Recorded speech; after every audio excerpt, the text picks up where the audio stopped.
Before we start looking at your book, I suppose we ought to deal with the pandemic, and what sort of afflicted the UK perhaps more than other countries is that quite a substantial chunk of our death toll has taken place in or relates to care in care homes. There are probably several different reasons for why that's the case. So before we dive into the book, I just wondered if you had any thoughts about what's happened in the UK this year. Well, absolutely. I think you're right that there are many causes as to why the care homes have been particularly badly affected. We know there will be an inquiry and it will tease those out, but clearly one of the main problems was the decision of the NHS to clear out large numbers of patients and to return them to care homes without being tested in that period in mid-March, when they were preparing for a massive surge through the NHS. And we know that basically kind of meant that it ripped through the care home sector.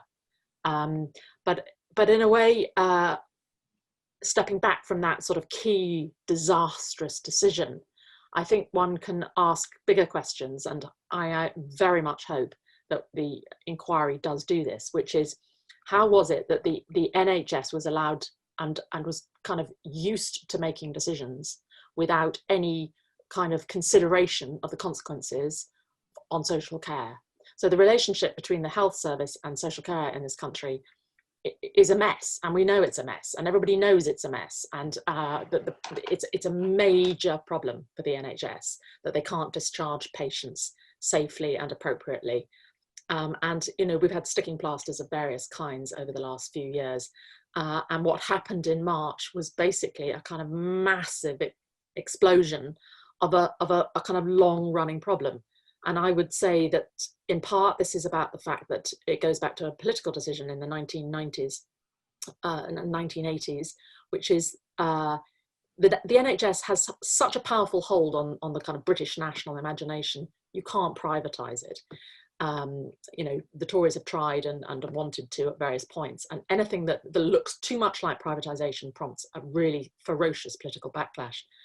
So what they did instead was privatise social care, and that meant dismantling a system of local authority care homes and privatising them. And that's, of course, what we now have, a largely private sector care home.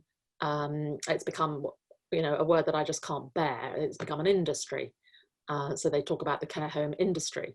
But that means that the kind of institutional framework between the NHS, between a public state-funded system and the private sector, is just so kind of structurally, systemically weak and dysfunctional. And I'm sure we'll come on at some point in the course of the interview to what's happened to a privatized care system, which of course is deeply, deeply concerning in terms of its financialization, in terms of the debts, enormous debts that have been loaded onto the care system. But it means that what you had was a care system which did not really, I would suggest, have enough professional medically qualified senior professionals working within it to be able to coordinate that relationship between the social care sector and the NHS. That quite a lot of care homes do not have a registered nurse working within them, so that the quality of leadership and management was not up to this crisis. And that was the problem that emerged in April and May, when care homes were struggling to prevent their residents getting infected. And they didn't have, the senior nurses that you need to cope in a crisis like that. So I would say that, the second issue would be about a lack of professionalization in the sector, which could have managed this crisis. So it had no resilience built into it. It's a kind of privatized, lowest possible, cheapest possible kind of model, and absolutely not fit for purpose in COVID. So was it, I guess, a sort of attitude on the part of an NHS that was under extreme pressure to sort of say, if we push this issue out of our remit, then it becomes someone else's problem, then that issue comes over there and it's not our responsibility? Well, it does look like that, doesn't it? I mean, I think this is, I'm afraid, when the inquiry is done, it could really damage the NHS reputation. And one wonders what in mid-March, what part panic played in that. a sense of, you know, huge crisis looming, and a desperate desire to kind of, you know, try and prepare the resources to cope with, you know, the biggest crisis in the NHS since, you know, since it was founded. So, but I mean, you know, we could, at this point, I think we still don't really understand the full story, and it's only a kind of, you know, government inquiry that can require people to give evidence that will we begin to understand what was the decision-making process around the ways in which the NHS was prioritised, and that was not just in that immediate March point, but it was also in the distribution of PPE in April and May. So the NHS was getting the PPE and the care homes weren't. So, you know, you know, this is the death toll in the UK of COVID, the worst in Europe. I kind of wonder what the long-term political implications of it will be, because it is the most shaming episode, I would have thought, in post-war British history.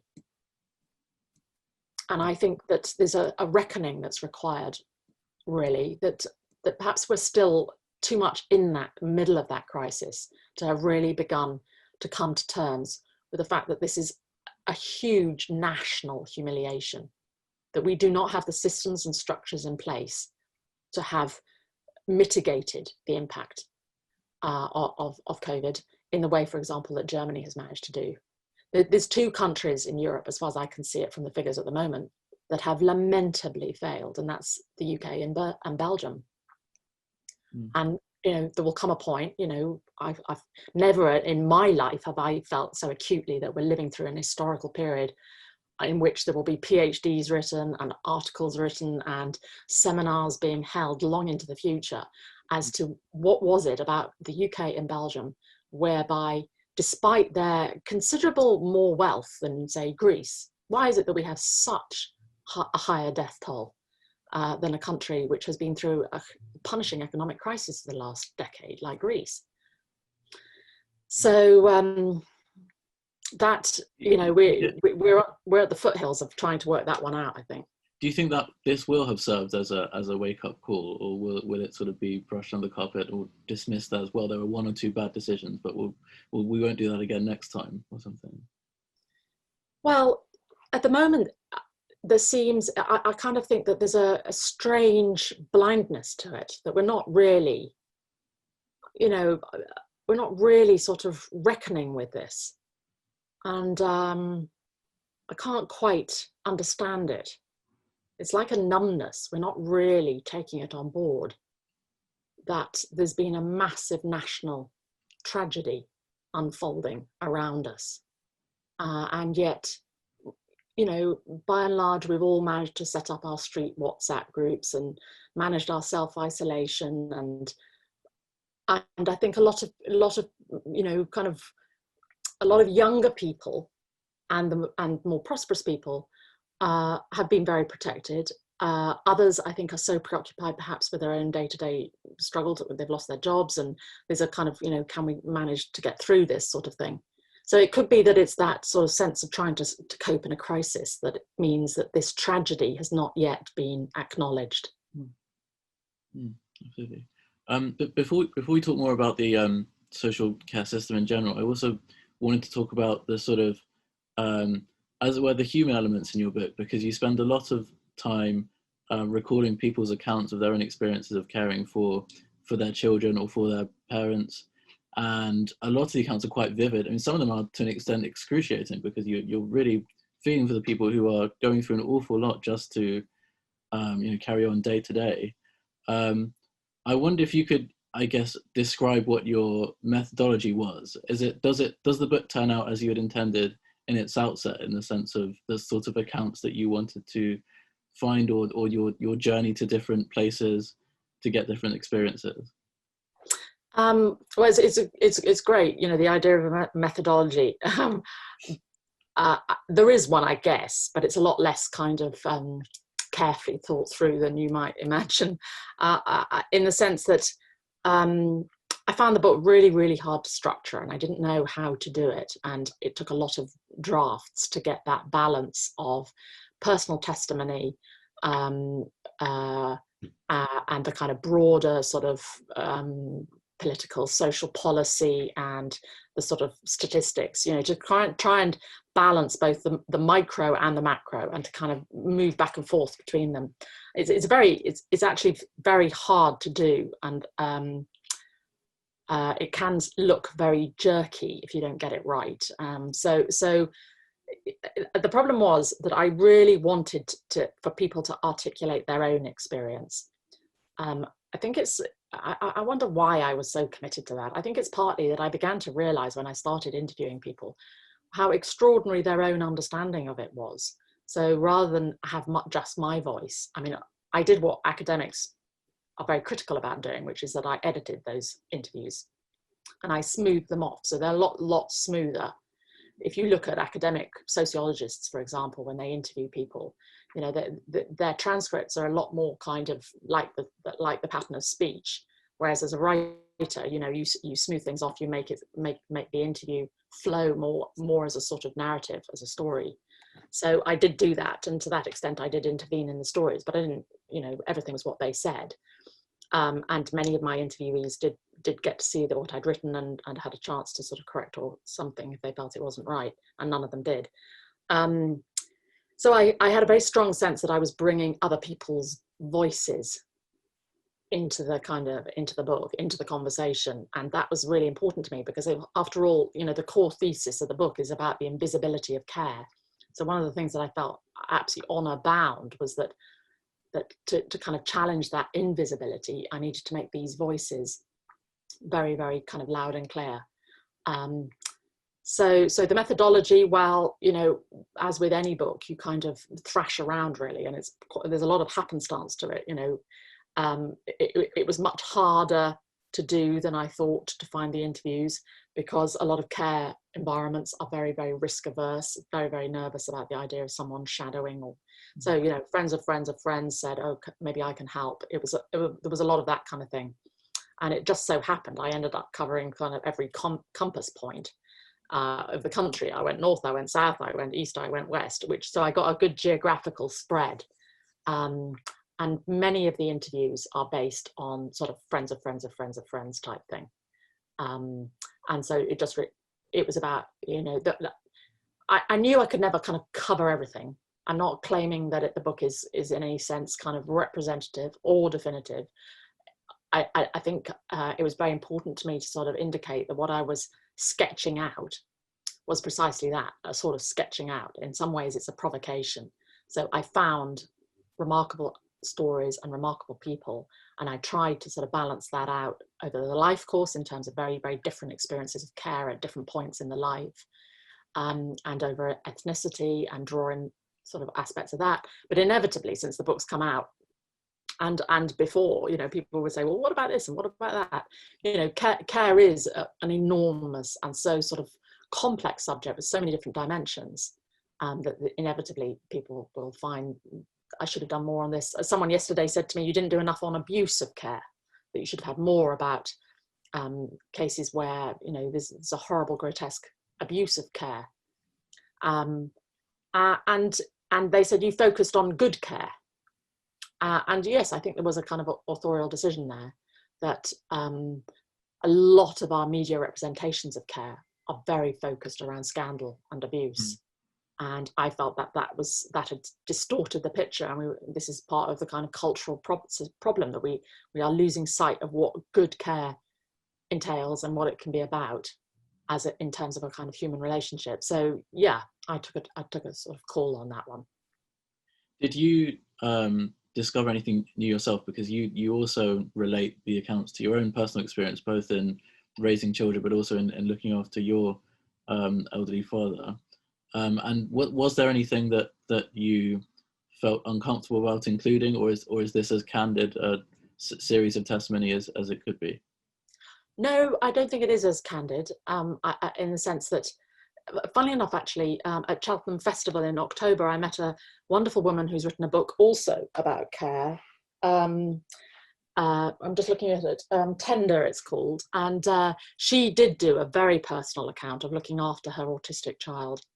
And I don't think my book is primarily personal. There are kind of points where I sort of, draw on my personal experience, but they're fairly brief, and certainly there's absolutely loads that I didn't talk about, and that's partly because I part of the way I write is to make these kinds of personal excerpts, to include them. And now some people find that kind of writing really irritating, and some people find it really compelling. To my mind, I always enjoy it when other writers do it, because then I get a sense of the author and where the author is coming from, and their sense of their stake in the game. They're not just observing from a distance, but they're actually right involved in whatever the situation is they're describing. I mean, anthropologists have this great kind of concept of participant observation, where they, for their PhDs, they actually completely immerse themselves in it. And there was a kind of component of that, because I became a volunteer in a local hospice, and I ended up befriending several elderly people with dementia over a period of time. And in the end, actually, I couldn't use much of that, because it was, I felt it was, in one case, I didn't feel comfortable about asking them if I could draw on it. I felt it was sort of invasive, and it would have been difficult to anonymize. And the other family, they said, yes, by all means, use anything you like. So I did use a little bit, but it was a very, very valuable way of kind of approaching the subject, actually, to spend time in two families where there was an elderly person with very profound dementia, which was presenting enormous challenges to those families, and to just spend time with them and meet the rest of the family, and it was part of a voluntary project, so I was sort of befriending the family, and I learned a lot about the sort of patience and the endurance, the stamina that's required. That kind of long-term care involves an enormous amount of stamina. But the elements about care, my experiences of care, well, there's always a sort of delicate balance, and I think this has contributed to the invisibility of care, how you protect the dignity and privacy of the people that you're caring for. There's definitely things I wouldn't want to write about the way I cared for my father or witnessed other people caring for my father. There's definitely things that now in the whole researching of my book, I was, have been and still am, very involved in the care of my mother, who is now 89. And so, I did at one point say, I'm sort of researching the subject, and then I'm caring for my mother, or I'm caring for my teenage kids. But there was a lot about their privacy that I didn't want to dwell on that too much. I think one of the sort of interesting things you learn from the book is, perhaps from an outsider perspective, you kind of assume that the greatest burden of being a carer for someone in their family is the actual physical aspects of it, the doing the caring and the having to do that for so many hours every day. But you begin to learn that actually there's a whole other side to it, which is the sort of logistical aspect, having to engage with a dozen different agencies, trying to get them to interact with each other because they don't seem to be able to, having to organize yourself incredibly carefully to make sure everything sort of lines up. And that seems to be something which isn't really to do with the individual. That's a much wider question about the structures of social care. Yeah, I mean, I would add another dimension to care, which is a kind of emotional labor. I think that's also very, very significant. How you keep someone cheerful and meet their emotional needs for whatever they may be, comfort, entertainment. I think there's a great emotional content entailed in care as well. So you kind of, there's, I mean, we're talking, I think, about elderly at the moment, but I do emphasize that the book is, as you will have read, is about all of the episodes of care through the course of our lives. So that's just as much about children. It's just much about healthcare. The role of parenting, or nurses in hospital. When we're sick, when we're ill. I mean, one of the things that I'm really quite curious about is how many people have described the book as about social care. and it's not. There's one chapter out of 8 which is about social care, and I don't know why that is really. I don't know. I mean, you know, to put the question back to you, it would be interesting to know what your view is, because I wonder whether it isn't that there's such a deep social anxiety about social care. We kind of know that we've made a mess of it, and that we seem to be politically incapable of sorting it out. That people have landed on that chapter, and it's kind of hit home hardest for them.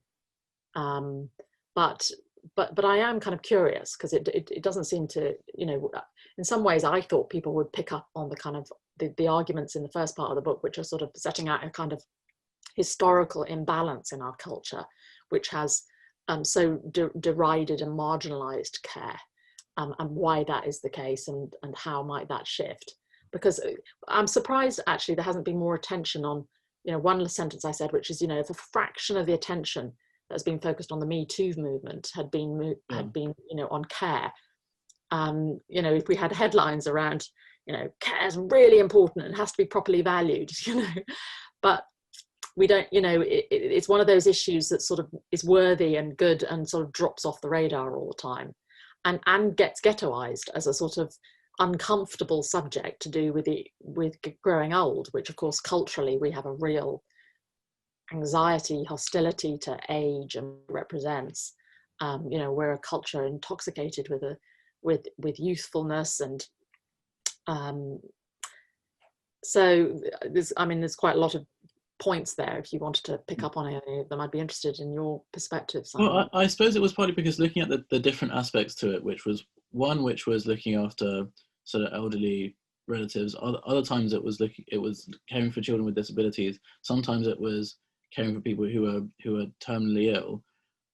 The particular physical aspects of the care were perhaps unique in each particular case. But what seemed to be obvious in all of those is that among the problems is that it's so difficult to engage with all sorts of sort of different institutions, agencies, and so on, which don't seem connected to each other, and that actually, although it wouldn't immediately solve the problem, the overall burden of care on the part of the carer would be reduced quite considerably if these things worked well together.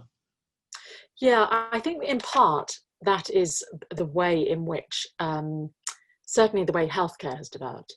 So healthcare has become more and more specialised, and it's very, very striking how the role of a nurse has really been profoundly changed by that. I mean, you would have thought that, I mean, there are some interesting models. There's the Buurtzorg model in the Netherlands, where they have, it's a sort of system of district visitors. I mean, you know, district nurses were this great institution about, you know, you get a health professional, highly trained health professional with a sort of nursing background, who goes into a family and helps care in a very holistic way for, you know, whoever it is, you know, the person who's very sick or the person who's ill or whatever. Now that system of district nurses was virtually dismantled under austerity. I mean, an unbelievable decline in the numbers of district nurses.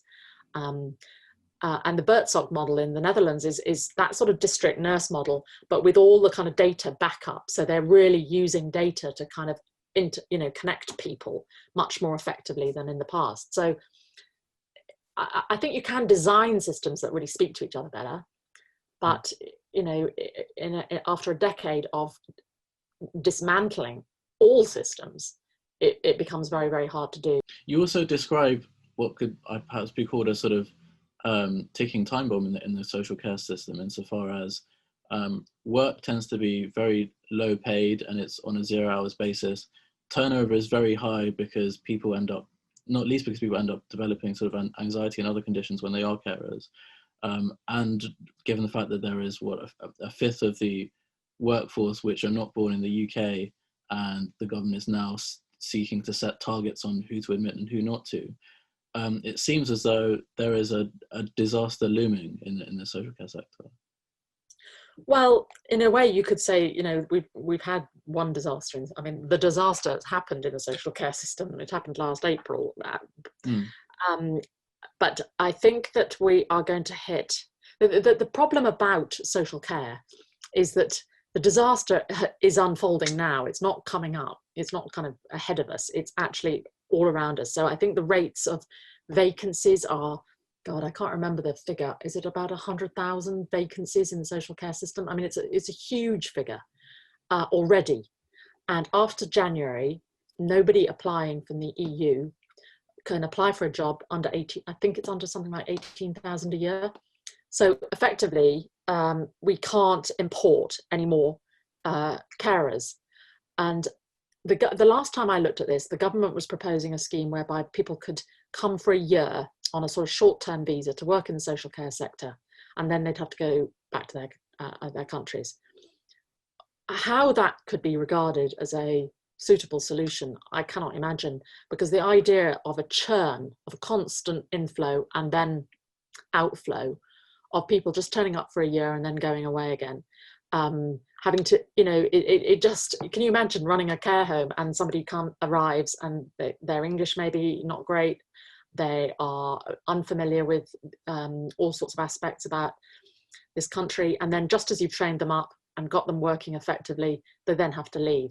I mean, the long term, the huge problem, as you say, is retention and recruitment in social care. Something like a third to half of people are leaving the job every year. And I would say the biggest reason for that is low pay. So, if you're having to look after elderly, dying people and you're getting paid less than sitting on a supermarket checkout till, it's a kind of no-brainer. Why would you do it? It's exhausting and demoralizing and emotionally very upsetting. Whereas you could just earn more money and have none of that stress. So we haven't managed to work out who's going to do social care. We simply haven't worked that out.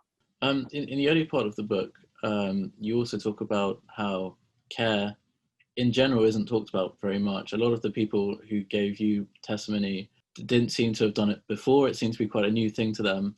And I remember in one particular case, someone said, well, I've got next to nothing to say. And then suddenly they spoke for a long time. So, and you also talk about how the sort of interactions with whether or not care is dealt with properly in feminist thought.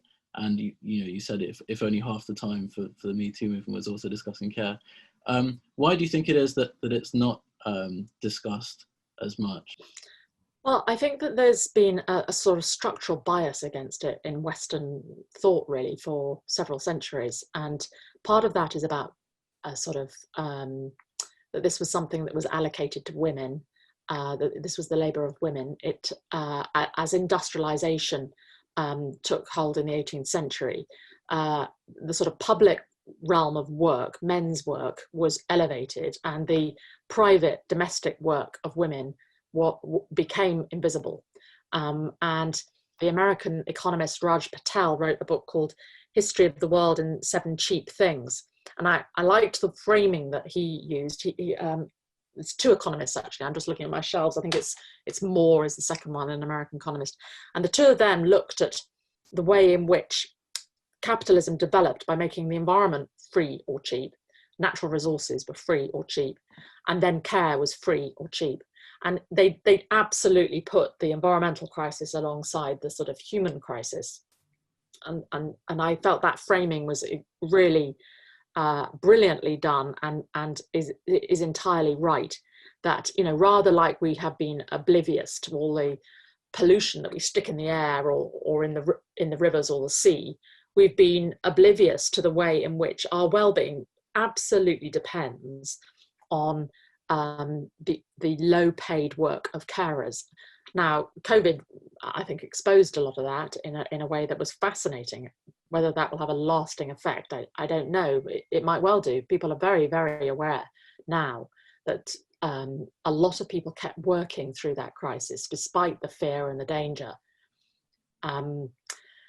So I think there's a misogyny here. I think there's a sort of patriarchal bias, and I think that as women have tried to articulate their experience and to find the space to develop their own ambitions, I think what happened was a sort of pivotal turn in the 80s, where a sort of second wave feminism of the 70s, which was about articulating care, was sidelined, and a sort of liberal individualistic form of feminism moved into sort of centre focus. And that was all about pushing care to the kind of edges, if you like, that it was not really valuable or did not really constitute work in the sense that was really admired and respected. And, you know, onto that, I mapped something of my own life experience. You know, I kind of entered the job market in the mid-80s, and I certainly didn't see care as going to be a significant part of my future. You know, I kind of thought, right, you know, I'm going to get those shoulder pads on and head for the glass ceiling. And I think it's, you know, the world has moves on with such speed that it's quite hard to remember that sort of historical moment for what it represented, which was this kind of real urgency about wanting to break into spheres which had been totally male dominated. But it came at the cost of pretending that we weren't going to have children and we weren't going to have families and we weren't going to look after our parents. Mm. And that sort of, you know, it's a rather tricky thing to to then handle in the following decades.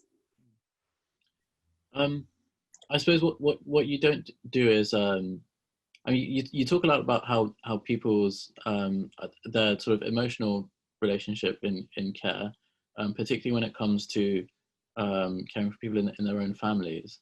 And I was particularly struck by, for example, one mother who perhaps her care for her disabled son begins with a sense of, I suppose, just a strong sense of love, and then it moves more towards a sense of duty, and she almost feels guilty about, though, that love isn't the main motivation anymore. I wonder if you could talk a bit about that aspect of it.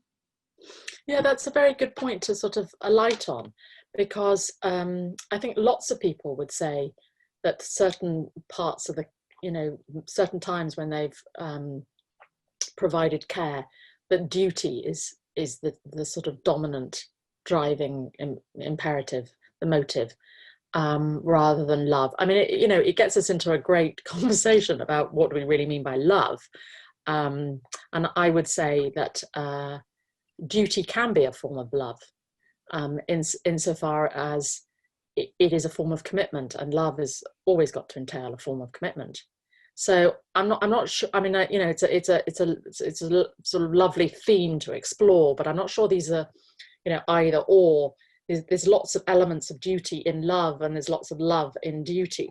But to get to sort of your point, that there are many contexts, I think, where there is no that the sort of warmth of feeling may actually have faded away completely, and it is, you know, it is all about duty. And some of that kind of care, I think, can be very, very wearing indeed. And you know, there are some of the sort of more extreme instances of care which I could have explored and discussed in the book. I didn't, because I kept it quite mainstream. But you know, I'm struck. But there was an extraordinary news story about a mother whose daughter had slipped into a persistent vegetative state, or was it that she was very, very sick with some chronic condition, one or other, but the daughter was really suffering. In fact, it couldn't have been persistent vegetative state because the daughter was conscious. So she was in acute pain, and the mother was caring for this daughter, and she couldn't bear it, and the daughter asked her to help her commit suicide, and she didn't have the strength to do it, so the mother did it, and she suffocated her daughter, and it went to court. She was prosecuted, obviously, but and the mother defended herself, saying, I just couldn't bear seeing her suffering anymore, and I knew she wanted to go. I mean, my God, how does one begin to sort of imagine a crisis of care like that? You know, I could definitely have, you know, had a section of the book which looked at crises of care, where one's sense of love and duty take you to places that you never ever imagined being. But I've always been, you know, I thought that was just such a terribly painful story, that one. But of course, you know, there are, I mean, what about euthanasia, where children might help their parent to travel to Switzerland? Mm. Is that a form of care? And the children would quite say, say quite definitely it was a form of care. Just, I suppose, looking forward to the future. Where do you see the future of care in the broadest sense possible? Around care. Yeah, I suppose, I mean, I don't want to sort of constrain the question too tightly, but I mean, first of all, you talk about that a greater and greater proportion of the population is going to be in the elderly category, which will mean more people have to work in the industry, but also, countries like Japan are developing robotic care technology, which might pose itself as a solution. I just wonder what care will look like in the future. Will we see less and less of people seeking to look after their immediate family members, or will it revert to a greater proportion, given that they'll take up such a large proportion of the population?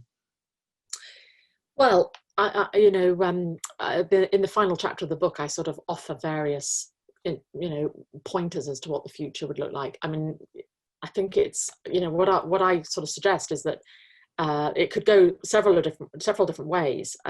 Interestingly, there are, mainstream male economists who are sort of saying we're about to kind of have a massive paradigm shift around care. So the chief economist to the Bank of England gave a speech in your university at Oxford to say that with automation, huge numbers of jobs are going to be swept away. But one area of government which is going to continue to grow is care. So can we revise our kind of prejudices about care and come to see it as a really worthwhile human activity? Wealth creation will happen amongst a small, highly skilled elite. The great political challenge, of course, is how to ensure that they don't then grab all the fruits of that. So there's a massive question about that. But actually, what the rest of people are going to, what does everybody else do with their time? And really importantly, how do they find meaning in their lives? I mean, I have you read Yuval Harari, Homo Deus? No, I haven't. That's a must read, Simon. It's a really brilliant book. It's really brilliant and so thought provoking. And what he argues, so he's a historian, went to Oxford, did his PhD in Oxford. He wrote Sapiens, which is a global work bestseller, right? Everybody's read Sapiens. And then he followed it up with Homo Deus. But as a kind of deep thinker about human societies and where they're going and what's happening to them, he's so brilliantly provocative and thought-provoking. And he says, we've exchanged meaning for convenience. And so the real crisis of the 21st, one of the real crises of the 21st century is a lack of a sense of meaning. And I do think care is relevant to this, actually, because one of the things that came up again and again and again is that the people who were providing these in jobs that were about care have a deep sense of purpose and meaning. And this ran from the consultant who knows that he's saved someone's life, right to the care worker aged 20, with her fantastic dyed hair and nose piercings and tattoos. And she said, I know I make a difference to people's lives every single day because of the people I go in and I work with, and I make them cups of tea and we have a chat. And at the end of my day, I've changed their lives. When I talk to my friends who've been working in a beauty parlor, they've just done some nails. What way have they changed somebody's life? And I thought that 20-year-old had absolutely cracked a really, really big issue at a very young age, which is understanding that what is a real sort of source of satisfaction and purpose in life is knowing that you're making a difference to somebody else, that you can do something really useful with your life. So I'm kind of, I wonder whether after this COVID crisis, if there's a sort of reevaluation of care, if care could be understood as that it gets a better pay deal, that it gets a better career structure, that we take our care homes more seriously, we professionalize some of the jobs within them. And we see this as, well, this is going to be a significant source of employment for a large number of people. And it also has great benefits in terms of regional wealth, because one of the problems we're all dealing with is that there's huge regional inequality in the UK, the worst in Europe actually, whereas funding a care system means you disperse the money right across the country, because of course everywhere there are, in every town there's a care home, etc. So that's that's sort of reason to give me hope. What I get more, to counterbalance that, is the fact that I think we are less and less equipped to deal with the challenges of human relationship, and that is something to do with the way in which we're more and more interfacing with technology.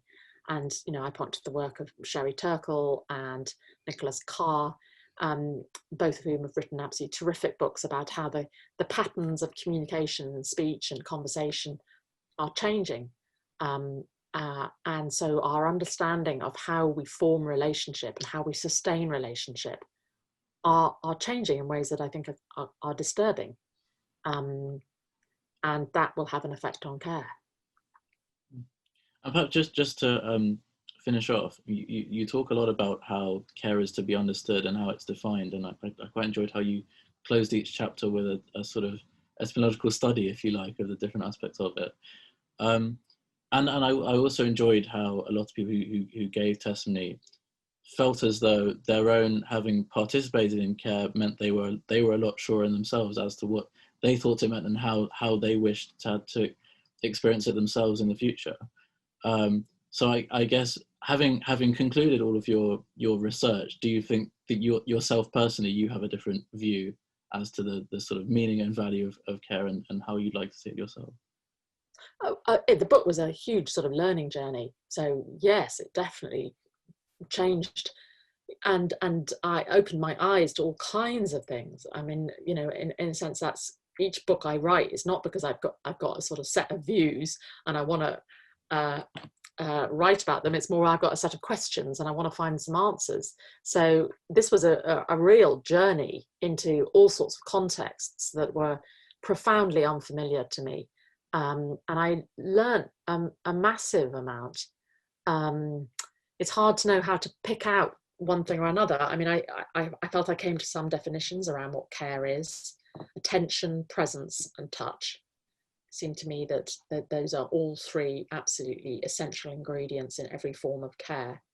And then I think I also had I sort of offered another definition, which is that there's a vulnerability in human beings, which is very, very evident at certain points in their lives. When we're born, when we die, when we're sick. But of course, throughout the course of our lives, there are moments of vulnerability, and care is that intention and labor. It's both physical labor, but it's also an intention. So it combines thought and action of another human being to support that other person through a period of vulnerability or a moment of vulnerability. And so in that sense, care is threaded through romantic relationships and friendships and every relationship.